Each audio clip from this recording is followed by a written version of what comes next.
O artigo 192, ele restringia as taxas de juros do Brasil a 12%. O Congresso Nacional tirou esse artigo da Constituição. É inacreditável, são inimigos infiltrados dentro do Brasil.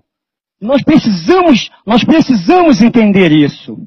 Quando o Fernando Henrique assumiu o governo na era do Itamar Franco, a dívida interna do Brasil, interna, era de 30 bilhões de reais. Quando o Fernando Henrique saiu do ministro, foi presidente, a dívida era de 60 bi de reais. No final do governo Fernando Henrique, ela chegou a 687 bilhões de reais. E no final da era Lula, quase 1,6 trilhão de reais. Tá? Então, a dívida interna saiu de 30 bilhões de reais a 1,6 trilhão de reais. E com isso nós chegamos ao ano de 2015, com uma dívida interna, depois da era Dilma, de 4 trilhões de reais, quase lá, e uma dívida externa, que era de 220 bilhões no início do governo Lula, agora chega a 545 bilhões de dólares. Mais do que duplicou na era PT. E ele ainda diz que pagou a dívida. Vocês lembram disso? Ele foi a público dizendo que pagou a dívida. Isso é um absurdo, é uma grande mentira. E teve gente com curso universitário, até mestrado, doutorado, que acreditou nessa balela. De quanto era a dívida com o FMI? 15 bilhões de reais. Ele pagou a dívida, mas emitiu o título, transformou isso em título da dívida externa, a 16% ao ano, e elevou a dívida externa para 4 trilhões de reais. É isso que está acontecendo no Brasil. Aí, em 2003, nós fizemos uma campanha no Rio de Janeiro, em 2003, no governo Lula, e já estávamos acusando esses crimes contra a nação brasileira. E a sangria era de 250 bilhões na época. Hoje é de 1 trilhão de reais. É o que se perde de receita anualmente com o serviço da dívida no país. 1 trilhão de reais. O que daria para fazer com esse dinheiro, meu Deus? O FHC, em 8 anos de governo, pagou 2 trilhões de reais de juros de serviço da dívida. 2 trilhões. E lá no início do governo dele, toda a dívida interna era de 60 bilhões. E ele já pagou 2 trilhões de reais de dívida. E na era Lula, em 8 anos, ele pagou 4 trilhões e 766 bilhões de reais. É inacreditável. No início do governo Lula, toda a dívida interna era de 687 bilhões de reais.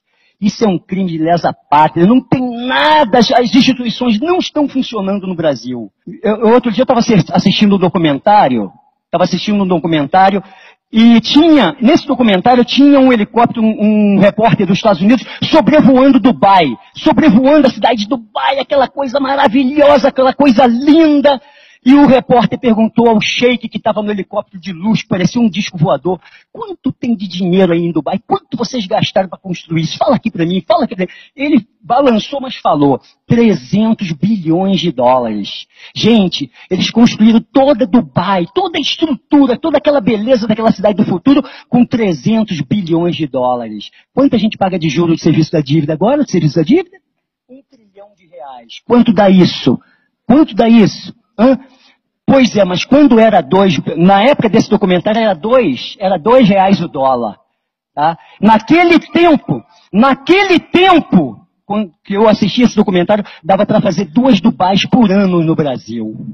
E agora dá para fazer 1,3 Dubai todo ano no Brasil. Quem é rico aqui? Quem é o país rico?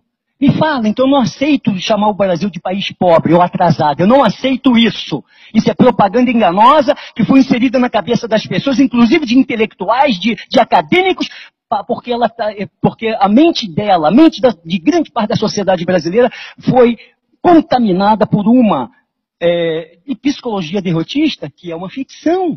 O Banco Central é público ainda, mas se comporta como se fosse privado. Ele não cumpre com as suas funções. Quais são as funções do Banco Central? Regular taxa de juros e emitir moedas para desenvolver o desenvolvimento do Brasil. E ele faz o contrário. Ele aumenta a taxa de juros, enxuga a economia, limitando o volume de moeda circulante no país a 5%. Ou seja, a moeda que circula no país representa apenas 5% do PIB. Meu amigo, em qualquer país avançado, economicamente um pouco menos apertado, arrochado pelo sistema, é 40%, é 35% ou 40% o montante de moeda circulante no país. E a doutora Fatorelli, ela fala isso aqui também nesse livro. E como é que ele faz isso, doutor Ribas? Como é que ele faz isso, patriotas? Como o Banco Central faz isso? Ele vai lá no caixa do banco, tem aquela dinheirama dos juros, dos 400% de juros que ele recuperou, que ele recolheu da população, das empresas que pagam juro absurdo, juros do governo, ele está com aquele montão de dinheiro. O governo federal fala, não joga na economia, porque isso vai causar inflação. Não joga na economia, ele recolhe esse dinheiro todo do caixa do banco e não deixa o banco emprestar. E emite títulos para o banco. A doutora Fatorelli identificou de 12 a 14 maneiras diferentes de se extorquir o orçamento federal pelo sistema financeiro nacional e internacional. Se você tivesse uma dívida com o banco e você pudesse de forma unilateral decidir a taxa de juros, quanto você vai pagar para o banco? Você botaria a dívida lá no alto ou você daria a dívida mínima? Como é nos Estados Unidos ou no Japão, que é 0,2% ao ano. O governo federal, gente, o Banco Central, com uma política econômica e financeira suicida, ele decide de forma unilateral, porque ele tem o poder, ele tem o monopólio financeiro no país, que o Banco Central ainda é público no país, ele decide pagar juros estratosféricos. Isso é crime de traição à pátria, meu general, meu coronel, comandante do exército, por favor. Salve o povo brasileiro, salve os 50 mil brasileiros que estão morrendo todo ano em nosso país, salve os idosos que estão na porta dos hospitais, salve as nossas crianças, salve a pátria, meus militares. Porque o povo está fazendo o que pode. Outro crime que ele comete, você diz o governo abrindo a boca, falando de boca cheia, que aumentou as reservas internacionais do Brasil, já viu isso? Aumentamos, o Brasil nunca teve uma reserva internacional tão grande. É outro golpe financeiro contra o país. Sabe o que eles fazem, doutor Ribas? Eles compram títulos do governo dos Estados Unidos, doutor Ribas, pagando quase zero de juros. E emite título da dívida interna, pagando 16% de juros. 16,5% de juros. É isso que eles fazem, é outra falcatrua que eles cometem contra a nação. É uma atrás da outra, é para acabar com a civilização brasileira. É para destruir tudo, para eles emergirem com um novo governo internacional, privado, uma ditadura internacional tão ferrenha que se a gente não reagir, se eles chegarem ao intento deles, nunca mais a humanidade se liberta. É só com intervenção divina. Então a gente não pode deixar isso acontecer. O que tem? O que é que tem de regular nas instituições brasileiras, meu Deus? É crime de traição à pátria. E para piorar, o comandante do exército, a quem todos obedecem, está submetido a um indivíduo, ao ministro da Defesa, que é membro titular, todos sabemos disso, de uma organização internacional que atenta contra a soberania do Brasil de forma sistemática, que é o Foro de São Paulo. Só isso já seria motivo suficiente para as Forças Armadas chamarem o povo. Cara, bota um tanque na rua e você vai ver a multidão que vai atrás. O povo vai atrás, gente. Os 7 milhões vão se transformar em 50 milhões na rua. Eu tenho certeza absoluta. Nós precisamos preparar o Brasil para isso, porque talvez a única saída seja essa. É constitucional que se faça uma auditoria completa da dívida interna e externa. Está lá na Constituição de 88, foi uma coisa boa que eles botaram lá. Nos atos transitórios constitucionais democráticos, é isso? Número 26. Então, pessoal, está lá na Constituição do Brasil para eles fazerem auditoria das dívidas, mas eles não fazem, cara. Eles não fazem auditoria, não fazem. É inacreditável. A única coisa boa que tem na Constituição de 88, eles não cumprem. Tá? E se fizesse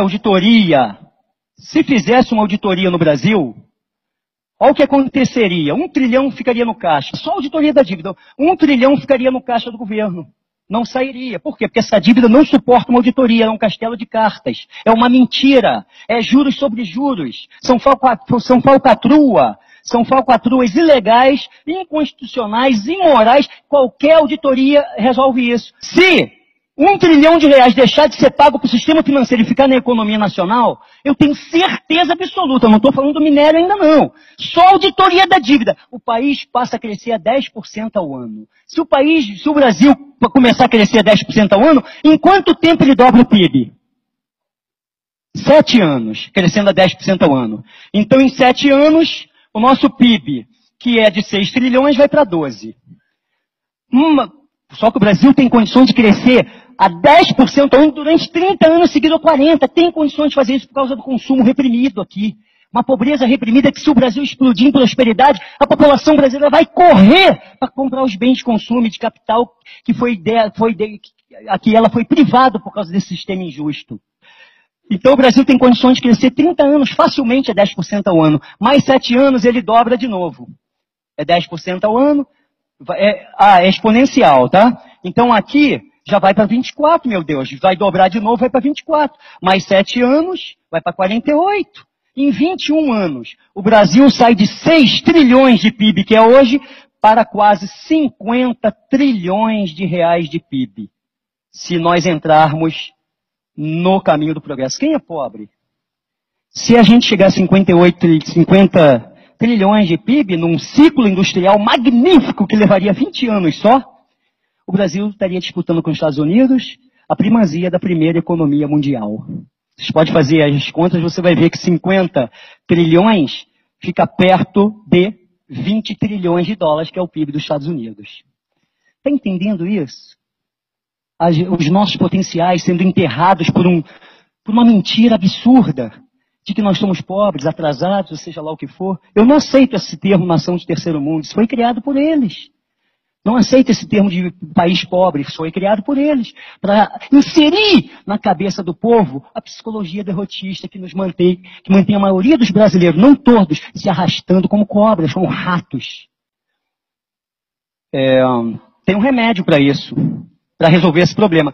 O remédio ideal seria a intervenção constitucional pelo poder instituinte feita pelo povo brasileiro. Só que parece que nesse momento a gente ainda não conseguiu criar uma massa crítica para isso. Tem quantas pessoas conscientes no Brasil que despertaram? 1 milhão, 2, 3? Eu não sei. Entendeu? Mas o ideal seria essa intervenção com apoio dos militares. No dia seguinte, depois de uma possível intervenção popular, constitucional, com apoio dos militares, quando aplicar o estudo de cenários e fizer um governo provisório, um governo transitório, constituído, um Estado maior constituído de civis e militares, tá? Aí nós vamos poder aplicar os 32 pontos que vão transformar o Brasil na primeira, no mínimo na segunda potência mundial. Tá? E desses 32 só vou falar 5 principais, para encerrar e encerro aqui. Os 5 principais são auditoria completa das dívidas interna e externa. É imprescindível. Os movimentos impeachmentistas e os intervencionistas precisam falar isso toda hora. Depois da auditoria, Banco Central público e financiando o governo federal. Nunca mais o governo federal, isso tem que ser artigo constitucional, pode pegar 1 centavo emprestado com nenhum banco, nem interno e nem externo. Auditoria completa de todas as privatizações que foram feitas. Aumento do efetivo das Forças Armadas para 1 milhão de mulheres e homens em armas. De 370 mil para 1 milhão de homens e mulheres em armas. E para finalizar,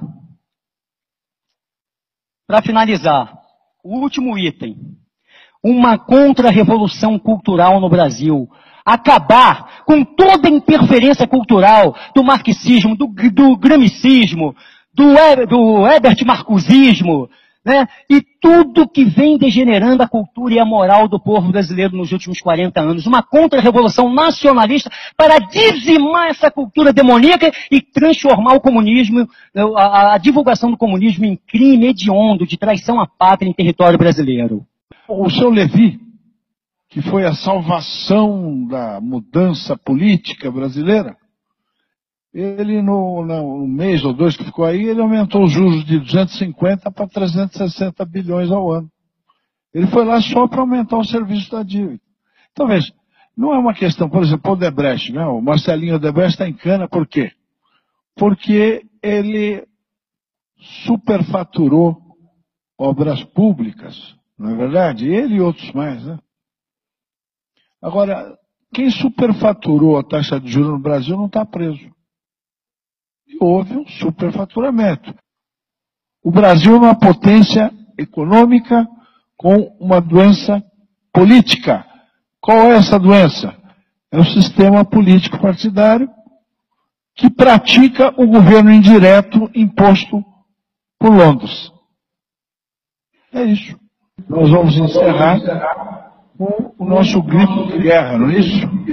Vamos ficar em pé, então? Agradeço a presença e a paciência de todos de nos ouvir. Brasil! Muito obrigado. Boa noite.